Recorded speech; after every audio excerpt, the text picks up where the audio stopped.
ہر طرف تباہی ہی تباہی۔ ایران نے خطرناک ترین ہتھیار شاہد 107 چلا دیا۔ عالمی طاقتیں بھی جنگ میں کود پڑی ہیں۔ کون سا ملک کس کے ساتھ ہے؟ ایران کے ساتھ ہے یا اسرائیل کے ساتھ ہے یا بالکل غیر جانبدار ہے؟ یہ میں آپ کو بتا رہا ہوں، آپ میرے ساتھ ہی رہیے آخر تک۔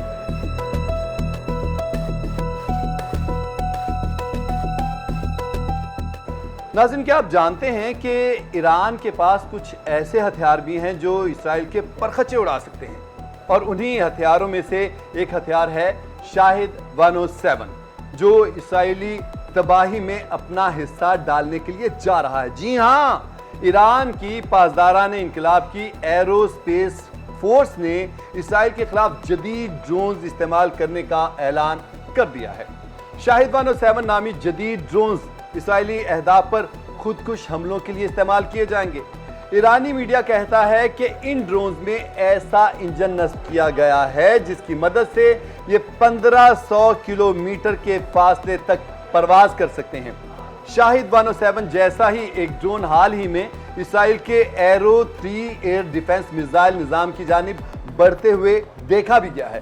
اگر واقعی یہ تصویریں شاہد 107 کی ہیں تو اس کا مطلب یہ ہے کہ یہ ڈرون اسرائیل کے دفاعی حصار کو توڑنے کی بھرپور صلاحیت رکھتا ہے۔ اگر اس جیسے کئی ڈرون ایک ساتھ بھیجے جائیں تو یہ اسرائیل کے دفاعی نظام کو سخت اور شدید قسم کا نقصان پہنچا سکتے ہیں۔ دوسری جانب مشرق وسطیٰ میں ایران اور اسرائیل کے درمیان جاری جنگ نے عالمی طاقتوں کو دو حصوں میں تقسیم کر دیا ہے۔ ایک جانب امریکہ اور برطانیہ ایران کے خلاف سفارہ ہیں، تو دوسری جانب فرانس، متحدہ عرب امارات اور دیگر ممالک نے یا تو اس کشیدگی سے الگ رہنے کا فیصلہ کیا ہے یا پھر ایران کی حمایت میں کھل کر سامنے آ گئے ہیں۔ عالمی منظرنامہ خطرناک حد تک کشیدہ ہو چکا ہوا ہے، جہاں ہر لمحہ صورتحال مزید سنگین سے سنگین ہونے کا خدشہ ہے۔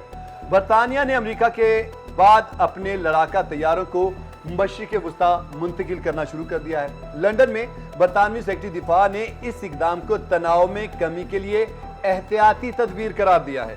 تاہم یہ پیش رفت واضح طور پر جنگی تیاریوں کی غمازی کر رہی ہے۔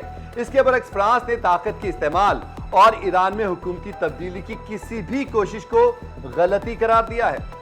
پیرس میں فرانسیسی صدر نے دو ٹوک موقف اپنایا اور اس عمل کی مخالفت کی ہے جو واضح طور پر امریکی پالیسی سے انحراف ہے۔ اسرائیل اور امریکہ کے مابین بڑھتی قربت اور ٹرمپ کی دھمکیوں پر امریکی کانگریس کی رکن الہان عمر نے شدید رد عمل دیا ہے۔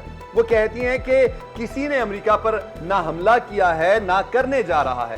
انہوں نے خبردار کیا کہ یہ وقت ہے کہ امریکہ کو اس جنگ میں جھونکنے سے روکا جائے۔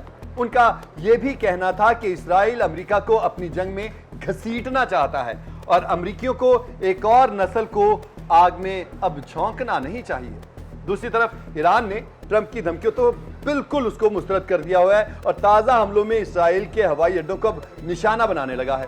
ایرانی فوج نے واضح اعلان کر دیا ہے اور کہا ہے کہ اصل جنگ تو اب شروع ہوگی اور اسرائیل کے شہریوں کو حیفا اور جافا جیسے شہروں کو فوری خالی کرنے کا انتباہ بھی جاری کیا ہے۔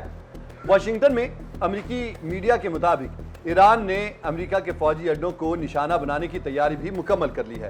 ایک معروف امریکی اخبار کے مطابق ایران کی جانب سے فردوں پر کسی بھی ممکنہ امریکی حملے کی صورت میں سخت رد عمل دیا جائے گا۔